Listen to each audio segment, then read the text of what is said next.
নাউজুবিল্লাহ শব্দের অর্থ কি? আমি আল্লাহর কাছে আশ্রয় চাই। আস্তাগফিরুল্লাহ শব্দের অর্থ কি? আমি আল্লাহর কাছে ক্ষমা চাই। আল্লাহু আকবর শব্দের অর্থ কি? আল্লাহ মহান বা আল্লাহ সর্বশ্রেষ্ঠ। মাশাআল্লাহ শব্দের অর্থ কি? আল্লাহ যেমনটি চেয়েছেন। জাযাকাল্লাহ শব্দের অর্থ কি? আল্লাহ তাআলা আপনাকে উত্তম প্রতিদান দিন। আসসালামু আলাইকুম এর অর্থ কি? আপনার মৃত্যু হোক। সালাম আলাইকুমের অর্থ কি? উটের নাড়ি ভুঁড়ি আপনার জন্য। সালাম আলাইকুম এর অর্থ কি? আপনার ওপর গজব পড়ুক। আসসালামু আলাইকুম এর অর্থ কি? আপনার ওপর আল্লাহর শান্তি বর্ষিত হোক। চৌধুরী শব্দের বাংলা অর্থ কি? 4 অঞ্চলের প্রধান। শিকদার শব্দের বাংলা অর্থ কি? জমিদারের সহকারী। খন্দকার শব্দের বাংলা অর্থ কি? ধর্মীয় জ্ঞান সম্পন্ন ব্যক্তি। শেখ শব্দের বাংলা অর্থ কি? জ্ঞানী বা পণ্ডিত। খান শব্দের বাংলা অর্থ কি? নেতা বা শাসক। মৃত্যুর পর শ্বাসযন্ত্র কতক্ষণ জীবিত থাকে? 4 ঘন্টা। মৃত্যুর পর মস্তিষ্ক কতক্ষণ জীবিত থাকে? 20 মিনিট। মৃত্যুর পর কিডনি কতক্ষণ জীবিত থাকে? 26 ঘন্টা। মৃত্যুর পর চুল কতক্ষণ জীবিত থাকে? 6 ঘন্টা।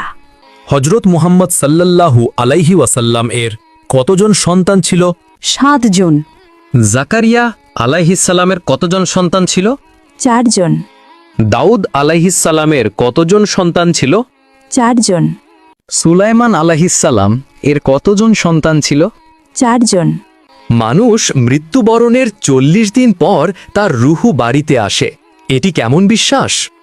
প্রচলিত কুসংস্কার। মাজারে ও পীরের দরবারে সিজদা করার বিধান কি? হারাম। বান্দার কোন আমলে আল্লাহ তাআলা সবচেয়ে বেশি খুশি হয়? তওবা করা। একজন মুসলিমের ওপর সর্বপ্রথম ওয়াজিব কি?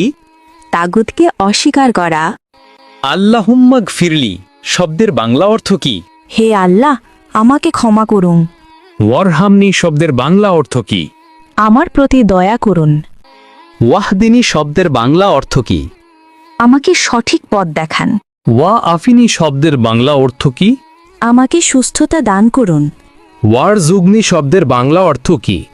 আমাকে রিজিক দান করুন। আল্লাহুম্মা গফিরলি শব্দের বাংলা অর্থ কি? হে আল্লাহ, আমাকে ক্ষমা করুন। ওয়ারহামনি শব্দের বাংলা অর্থ কি? আমার প্রতি দয়া করুন। ওয়াহদিনী শব্দের বাংলা অর্থ কি? আমাকে সঠিক পথ দেখান। ওয়া আফিনী শব্দের বাংলা অর্থ কি? আমাকে সুস্থতা দান করুন।